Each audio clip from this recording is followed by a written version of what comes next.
आचार्य गुरुवर श्री कुंद कुंद भगवान की, आचार्य गुरुवर श्री ज्ञान सागर मुनि महाराज की, जले परम पूज्य संत श्री आचार्य भगवान विद्यासागर जी महामुनि राज जी की, समस्त आचार्य संघ की।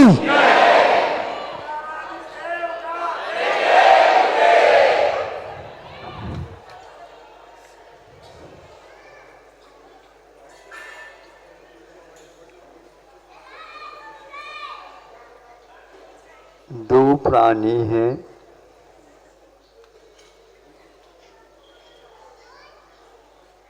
और उनमें भेद भिन्नता है। अज्ञान के कारण एक शुभ की ओर प्रवृत्ति करता है, अशुभ की ओर प्रवृत्ति करता है, और एक श्रद्धा अथवा ज्ञान होने से शुभ की ओर प्रवृत्ति करता है। दोनों जीव एक परिवार के हैं मान लो, अथवा और कोई जीव जंतु मान लो, ऐसा भेद क्यों होता है?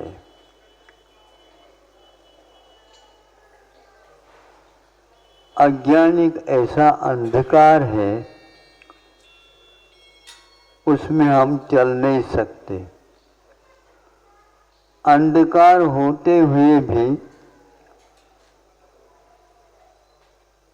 यदि कोई रास्ता जानता है तो वो उस अंधेरे में भी वह चला जाता है, चला जा सकता है। एक भ्रमर है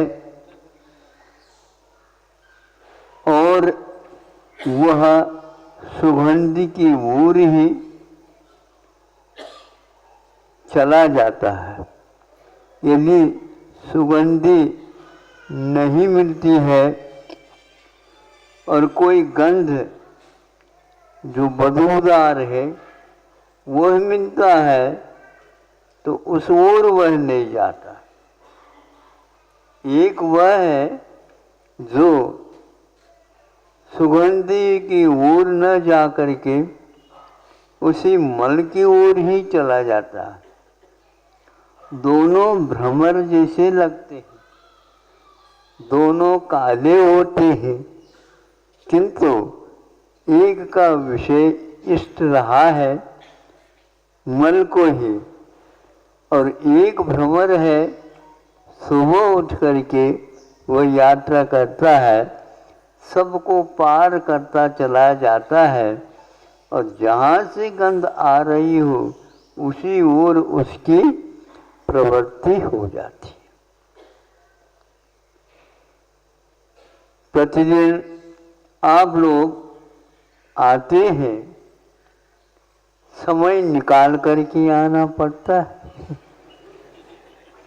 घर में पूछताछ भी करना पड़ता है, कल का काम आज ही कर लें ताकि कल हमें जाने का अवसर प्राप्त हो। ये सब योजनाएं आप ही करते हैं ऐसा नहीं, छोटे बच्चे तक करते हैं। हाँ, कल का पाठ आज ही तैयार करके कल के लिए वह छोड़ देता है, क्योंकि गुरुजी जब पूछेंगे तो हमें बताना तो है।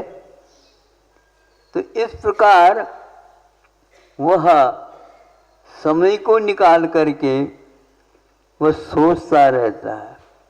वह भ्रमर क्या सोच रहा है, वह भी गंध है ये भी गंध है, किंतु वह फूलों के ऊपर ही बैठता है। फलों के जो फल अच्छे सुगंधित है उसी के ऊपर बैठ रहा है, बल्कि वह बैठता भी नहीं, किंतु उसके ऊपर मंडराता हुआ गुनगुन संगीत सुनाता हुआ कभी कभी थोड़ा सा धक्का लगता है तो वह फूल हिलने लग जाता है। देखा कभी आप लोगों ने दृश्य? बहुत सारे नाटक तो देखते हो आप लोग। इस प्रकार के विषय को यदि हम विषय बनाते हैं, है तो वह चौरेंद्रीय, भ्रमर भी चौरेंद्रीय है और वह भी चौरेंद्रीय है, किंतु एक की वृत्ति इस प्रकार सुगंधि की ओर चला जाता। अच्छाई और बुराई ये दोनों दुनिया में भरी हुई हैं। उनके बीच में रह करके भी वह उनको त्याग देता है जिनसे हमारा अनिष्ट होता है, जिनसे हमारा प्रयोजन सिद्ध नहीं होता है। तो भ्रमर में और उसको क्या बोलते हैं, मल को ले जाता, गुरमिला, गुरमिला। ऐसा आप लोगों के महाराष्ट्र में के उसका नाम क्या है पता नहीं? गुंगा, मूंगा, मूंगा, हाँ ठीक ठीक ठीक, गूंगा, हाँ। चलते तो ऐसे ही, लेकिन वह बार बार उस गोली को वह छूट जाता है तो पुनः उसको पकड़ लेता है, पुनः ले जाता है। गोबर की 3 इंद्रिय चौरेंद्रिय होते हैं, पंख भी होते हैं इनको। तो इनको प्रशिक्षण कहाँ से मिला है, ये हमें सोचना है। कई लोग शिक्षा की बात करते हैं, सुन रहे हो आप लोग? सुन रहे हैं? कैसे सुन रहे हैं? कानों से, एक कान से सुन करके एक कान से छोड़ दे। एक कान में आवाज आती है, दूसरे कान में भी आ जाती। उसको केवल सुनना नहीं, किंतु उसको अपने जीवन में उतारना है। तो मैं ये सोचता हूँ इन दोनों उन कीड़ों में ये शिक्षण कहाँ से मिला है। पूर्व जीवन में जो किए थे उन कर्मों के कारण यह पर्याय मिली है, किंतु पूर्व में कुछ अच्छा भी किया होगा जो विकास हो रहा उसका। आप लोग विकास में विकसित हो करके यहाँ पर आए हो मनुष्य पर्याय में। आपने क्या किया? अरे उन्होंने क्या किया, उन्होंने दुकान भी नहीं खोली, वो ने भी नहीं किया, उन्होंने खेती बाड़ी भी नहीं की, उन्होंने वो भी नहीं किया, आदि आदि। दूसरे के लिए जो आप पूछते हो, यही मात्र जीवन के लक्ष्य नहीं हुआ करते। कल नहीं परसों बताया था चक्रवर्ती कभी दुकान नहीं खोलता, लेकिन जो दुकान खोलते हैं वैश्य वो कैसे खोले हैं इसको भी देखता रहता है, अथवा व्यक्तियों को लगा देता है ये कैसे कर रहे हैं देख लो, नहीं तो लूट कर नहीं तो गड़बड़ हो जाएगा। प्रजा का हित जो है लूट खसोट के साथ नहीं हो सकता। इस प्रकार वह उसको देखता रहता है। इस फिर भी उनके लिए मौलिक वस्तुओं का लाभ चढ़ावा के रूप में आ जाता है। हे राजन, ये आपके लिए है, मैं इसका पात्र नहीं हूँ, इसलिए ये आपके लिए ही अर्पित है। वह उसको हाथ से छूता तक नहीं है और वह इशारा करता है, अथवा पहले से ही रहते हैं तैयार, वो उसको राजकोष में भर देते हैं। और राजकोष कितना है क्या है ये पूछता है, ये काम करना है। जो दिए गए थे गृहस्थों के माध्यम से वही सारी चीज और उसमें डाल करके वह प्रजा के हित में कार्य करता है। यह प्रशिक्षण होगा।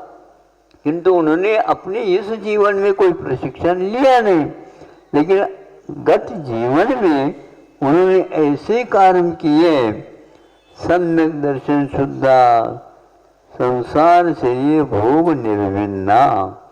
सम्यक दर्शन से जो युक्त होता है वो संसार से, भोगों से और इस शरीर से निर्विन्न होते हैं।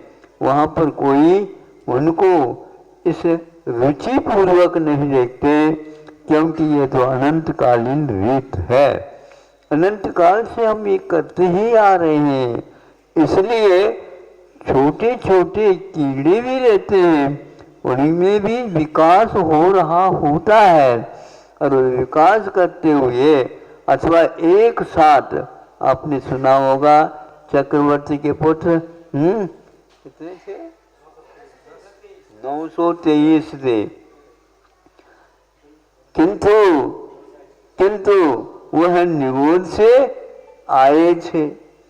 अब वो लोग, एक तो निगोद से कहाँ से प्रशिक्षण लिया था उसने? भावों के माध्यम से ये सब होता है। वो भाव क्या है? बहुत आरंभ और बहुत परिग्रह, ये नरक के लिए कारण होता है। तो उन्होंने बहुत आरंभ बहुत परिग्रह की इच्छा न करते हुए संतोष धारण किया होगा, और निगोद में कैसा संतोष? आप लोगों को यह समझ में नहीं आएगा, किंतु गर्भस्थ शिशु में भी यह विवेक जागृत होता रहता है। विवेक से, ये समझने से या शास्त्रों के अध्ययन करने से, गुरुओं से सुनने से ये सब कुछ ज्ञात होता है। भावों के माध्यम से, और भाव पुरुषार्थ पूर्वक बुद्धिपूर्वक होते ऐसा भी नहीं। कर्मों के उदय में संवेदन चलता रहता है। कर्म फल चेतना, इसको शास्त्रों में कहा है। कर्मों के उदय में उनके फलों की संवेदना, अनुभव, अनुभूति होती है। उसके कारण ये परिणाम होकर के सीधे निगोद से यहाँ तक आता है। तो उसके अनुसार ही उनको विषय भी मिलते हैं। तो विषय मिलते तो कैसे मिलते हैं? तो यह एक गोबर में जाने वाला और एक सुगंधी को ढूंढने वाला। उपवास कर सकता है वो, किंतु गोबर के उस ढेर के ऊपर वह भ्रमर नहीं बैठेगा। समझे? हाँ, ये विवेक हो गया। किंतु यह घुंघरू घुरीला क्या करता है? वो कहीं भी चले जा। इसलिए छोटी उम्र में भी कुछ लोगों को ऐसा भाव जागृत होता है, वह 80 साल को भी नहीं हो पाता। अब 80 साल वाला सोचेगा महाराज जी हमारी आलोचना करें। आलोचना नहीं कर रहे, क्योंकि वह 8 साल का रहे फिर भी वह इस वो आता है। और आप यदि मानो 80 साल के भी हो गए, 10 गुना ज्यादा है, फिर भी वह विवेक का नेत्र नहीं खुला।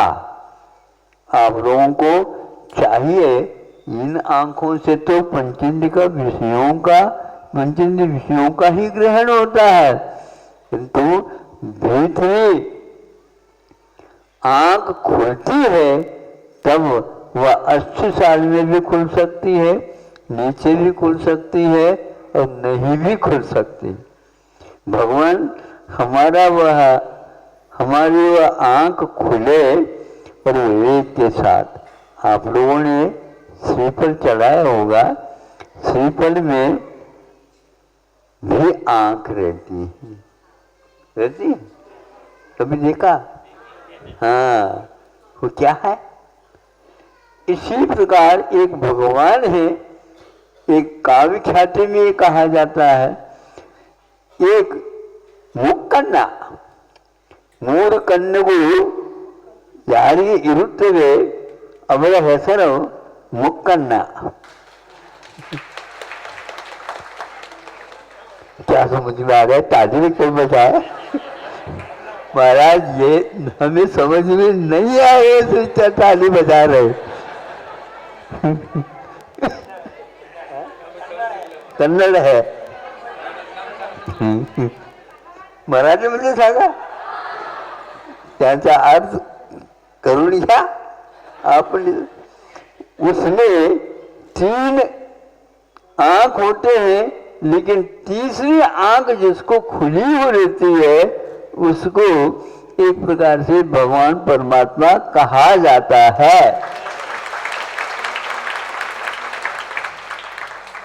तो आपको 2 आंख थे भाई, अब तीसरे आंख के ऊपर भी चश्मा लगाना चाहिए. यदि नहीं दिख रहा है तो नंबर देख लो. बाजार में कहीं जाओगे तो दुकान में वो नंबर नहीं मिलेंगे, लेकिन यहाँ पर अवश्य नंबर मिलेंगे. तो तीसरी आंख खुल जाए, इसलिए आप बाहरी आंखों की शल्य चिकित्सा के बारे में सोचते रहते हो, कभी अपनी भीतरी आंख की शल्य चिकित्सा कब होगी भगवान?